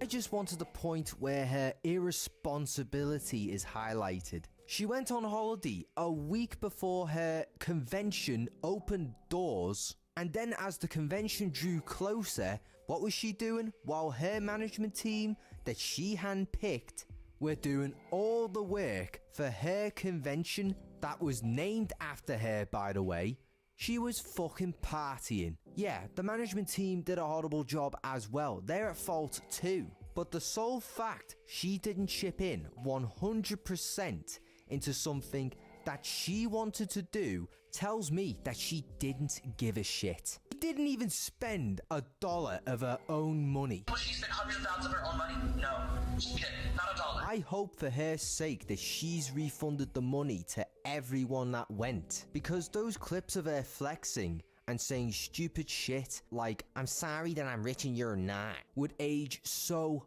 badly. I get that it's old news, but I bring it up because it's so relevant to this day. As an influencer, I think she sets a terrible example on how to be a decent human being. Like in one of her videos, the first thing she says is that she took Adderall.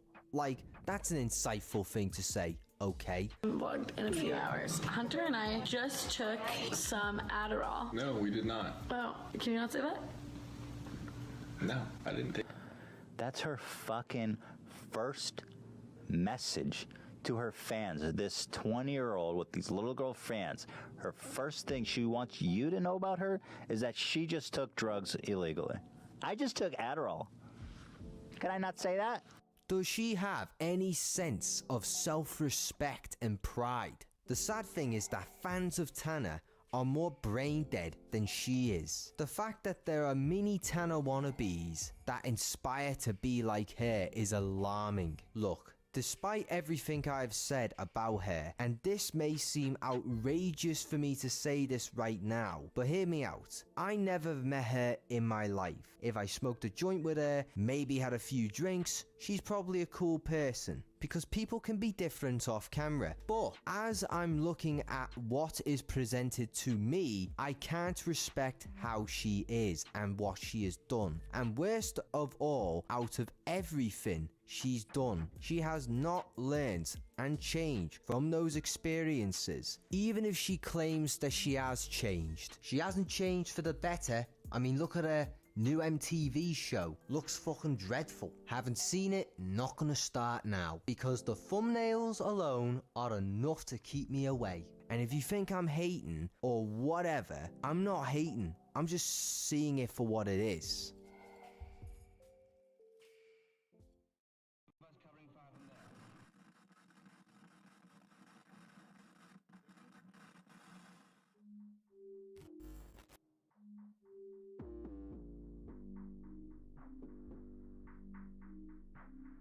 Onision is regarded as one of the classic YouTubers, beginning his channel all the way back in 2006. However, unlike his peers, including the likes of Shane Dawson, Nigga and James Ralph of Angry Video Game Nerd fame, he doesn't deserve the respect of the wider community. To be fair, this is mostly attributed to his excessive number of controversies and downright abhorrent behavior. Onision runs many YouTube channels, ranging from an advice channel, which is something we'll later learn he should not be giving, a gaming channel which is, bland, to one where he seemingly just reacts to Google images.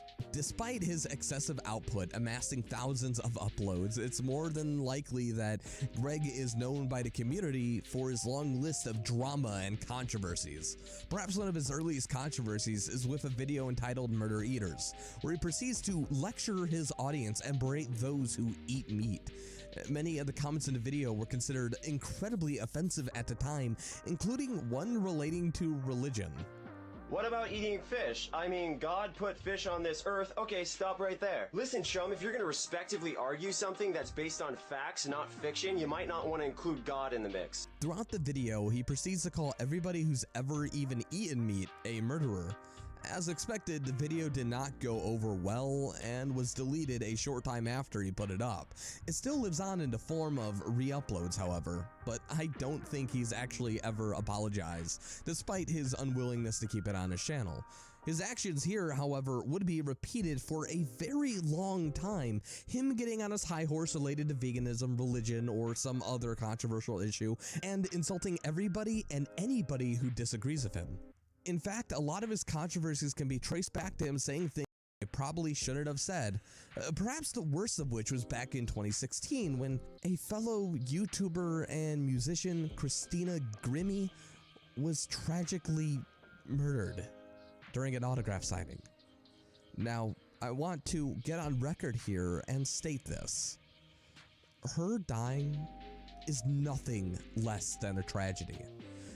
Being murdered for doing something you love is absolutely awful, and the victims of this tragedy deserve nothing more than the love and support of their respective communities. Even repeating what he's about to say just feels dirty, but I feel like this is needed for context so you understand the type of person we're dealing with. Christina gets shot, and you all prayed for her. 1, if your God cared, she would not have been shot, and 2, if you prayed, she still died. Wake up. He was called out by the official Grimmy account shortly after posting this, and proceeded to freak out on social media. After finding out that her brother ran the account, he called him a coward, saying that he should be instead mourning Christina instead of calling him names online. This is failing to realize that he just exploited someone's death and time of grieving to insult religion and make fun of a person's actions during their lifetime. This is absolutely awful. There's a time and place to have discussions in a political nature and even talk about religion, but this is not the time. Another example of Onision's drama being caused by his own words would be his accusations against his former friend and fellow YouTuber Shane Dawson, in which Greg took some old jokes from Shane out of context in an effort to defame him. It is, however, widely believed he only did this to avert accusations of similar actions from him. Because, well, Greg used to have a show where fans would send in photos of themselves for him to give a rating. Plenty of these bodies belong to, well, teenagers, and the people who he is reviewing were below age of consent. Also, it doesn't really help that he made this video. I'm going to show you images of a 17-year-old girl and an 18-year-old girl, and you can try to figure out what the difference is. Okie dokie, how old is this girl? Think about it. Can you guess?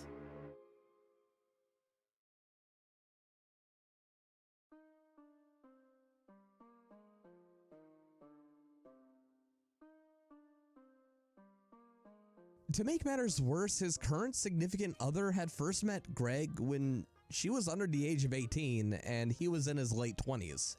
Speaking of relationships, Greg has also had his fair share that all crashed and burned, usually ending with him actively using his social media accounts to harass the very people he heavily manipulated and abused. Most of the people who he's had a relationship with Onision often left with more than a little unkind words to leave towards the man, such as his relationship with Canadian musician Shiloh Hogginson, who had plenty of issues such as memory loss, seizures, and other medical issues that are not relevant. Both instances of memory loss and seizures were both filmed and uploaded by Greg onto none other than his main channel for some baffling reason, often before calling for any sort of medical help, leading many to wonder why he was filming her and not seeking help. He later defended this by saying that Shiloh wouldn't have wanted help, which has led to many people to even question the authenticity of these clips. Furthermore, if someone was having a seizure, I don't think they're in a position to deny medical aid, which also leads me to a question which no one has followed up with yet. It doesn't matter if she wouldn't want medical aid. Why are you filming and uploading it? When the relationship ended, Greg uploaded a video of Shiloh begging not to be filmed in another one of his most infamous moments, which I won't show here because she asked not to be filmed, and unlike Greg, I'm actually going to respect that. The amount of problems he has had with his long list of exes could go on for an uncomfortable hour, and we've barely even begun to dip our toes into the excessive controversies that have followed behind Onision. But for the sake of sanity and brevity, we need to wrap it up with bewilderment and question whether or not he does this all on purpose. Between him creeping on teens, leading me to personally believe he's a hepaphile, he's also a manipulator. He tries to use every relationship around him to his own personal gain, no matter who it hurts or who gets thrown away in the process. I can't even go on to the full list of what this guy has done, and trust me, there's a lot more. It gets a lot darker, and I encourage you to investigate further because of YouTube monetization reasons, but he is probably the worst person on this list. On a lighter note, however, his YouTube career has been faltering heavily and his views have dropped to an all-time low, and considering he's getting into arguments with people leaving his Patreon over a few bucks, I can finally be happy to know he's getting dethroned a little bit. One last thing though, I normally don't advocate for people being removed from a platform, but Onision actively uses every social media he has to abuse and manipulate people. Most of the time we're talking about minors here who are just unknowing fans. I only hope that YouTube can finally see this and the various other guidelines he has broken repeatedly across all of his accounts, which not only involves the, guidelines, but the copyright system, because he will often claim and remove videos he disagrees with. I only hope that one day we can just boot this guy off so I don't have to share a platform with him.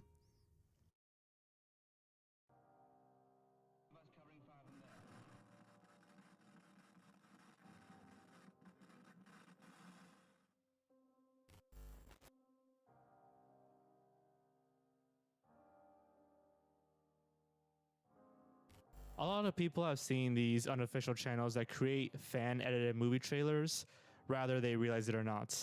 For example, look at this Captain Marvel trailer. It has over 3 million views and an extremely long title to hide the fact that it's not made by Marvel. Within this community, there are also people who re-upload full trailers and lie about what's in them, like this one about Black Panther, made by Movie Access Trailers, which falsely asserts that the Soul Stone will be in Black Panther. The Soul Stone is not in Black Panther, but they said it anyways just to get more views. Then finally we have people who just upload a compilation of loosely connected content in order to hit that golden 10-minute mark.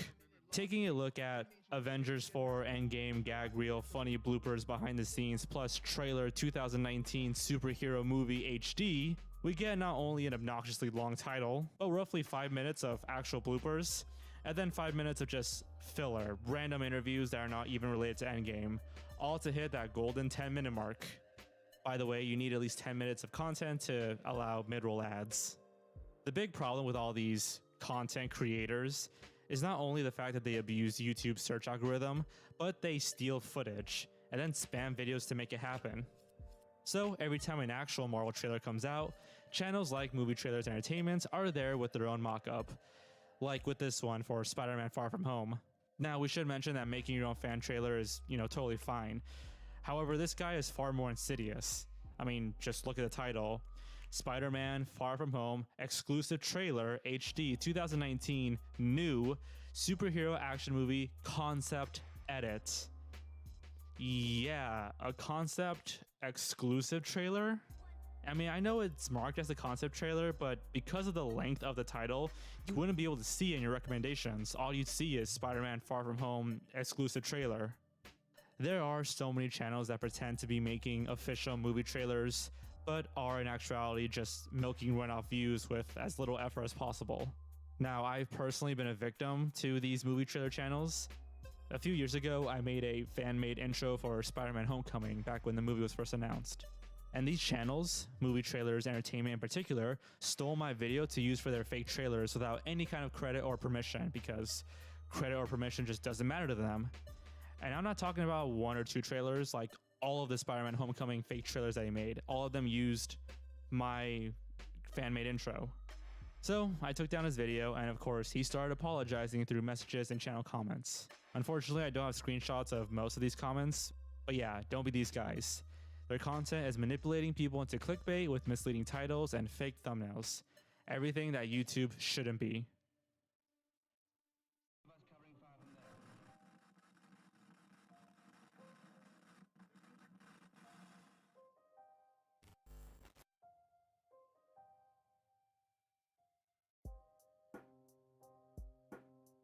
As if J-Station wasn't bad enough, this person only reinforces the fact that social media is just full of vultures. And there's nobody who brings this sad fact to reality more than NNA Productions, who is your typical run-of-the-mill obnoxious clickbait channel. But he's best known for his videos calling someone who's not even real on FaceTime at 3 AM. But one day he decided to go a step too far for a quick buck like J-Station, cashing in on someone else's death.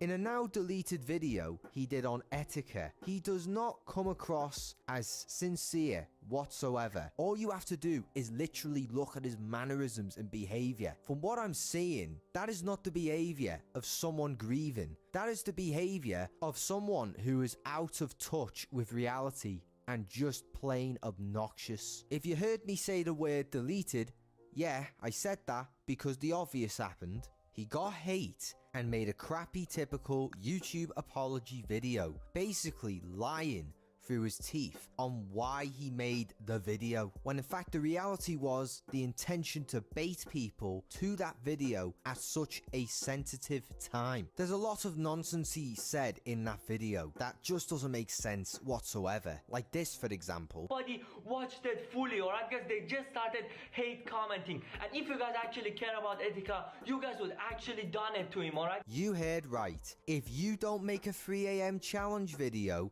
he cares more about the person you're mourning than you. Jesus Christ, who says things like that? And I can't stand people who do this. I'll tell you what I mean. What he's doing is that he cracked on thin ice and is experiencing the wrath of his actions, with everyone calling him out for this fuck up, and then has the nerve to spin it to, no, you're bad people. It's amazing what crap oozes out of people's mouths when trying to get out of a situation they brought on themselves. As long as people like that remain on YouTube or social media, in the words of Pyro Cynical, you can't even die right.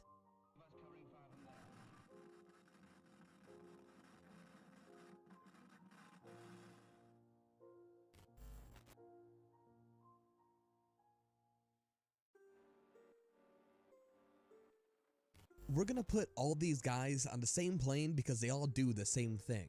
No, I don't care about the video spam, and furthermore, making videos that I perceive to be bad is not a reason to be on this list. There has to be something more, something morally bankrupt about what they're doing, and yeah, we have a bit of that here.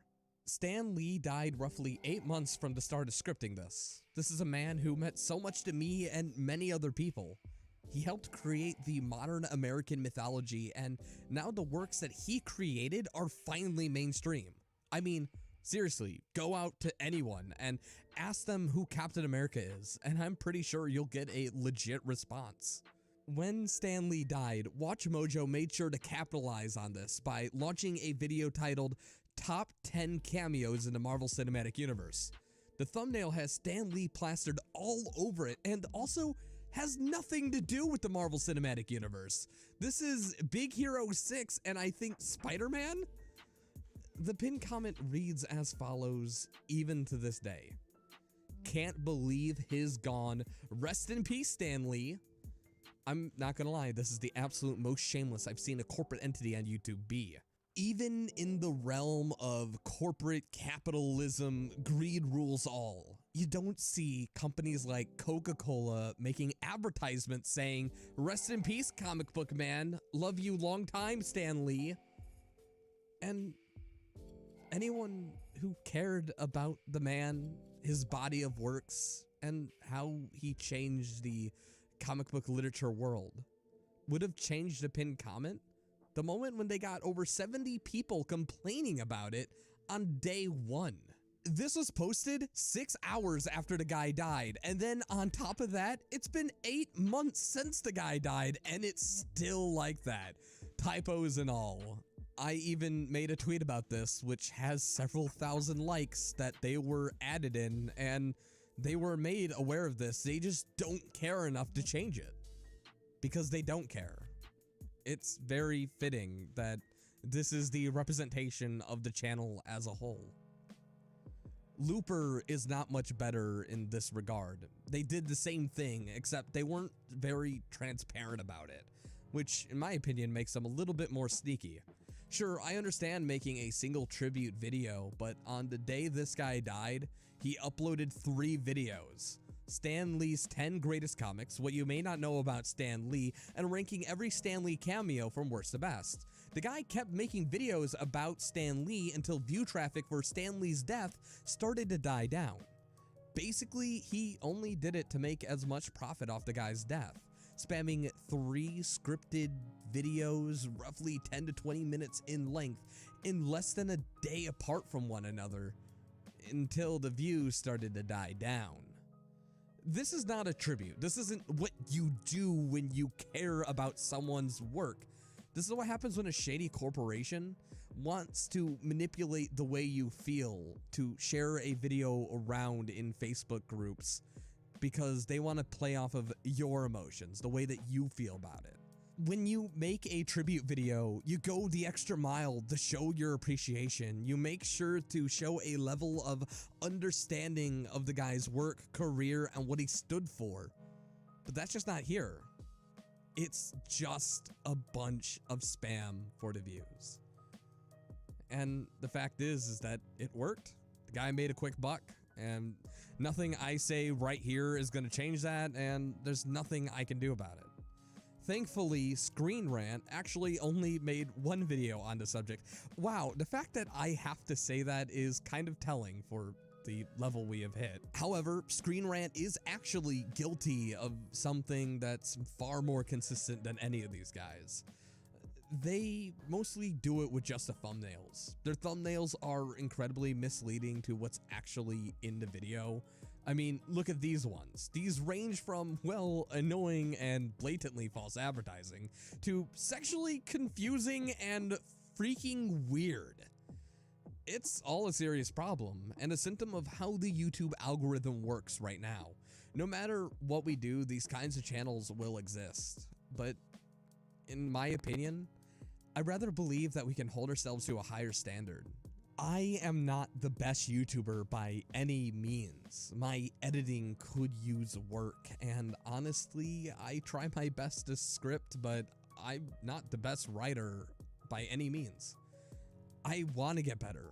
With every single upload, I do my best to make something that's at least a little bit better from the last video, whether it be in the editing, scripting, audio work, something. I try my best to up my game just a little bit more, which is a lot more than what I can say for these guys. Between the rampant plagiarism that happens across all these accounts, the blatant greed displayed, and the lack of any moral compass at all, I have to say that these guys are probably some of the worst YouTubers out there, and I don't feel bad saying that. Well, it looks like you made it to the end of yet another video. I would like to thank some of my top patrons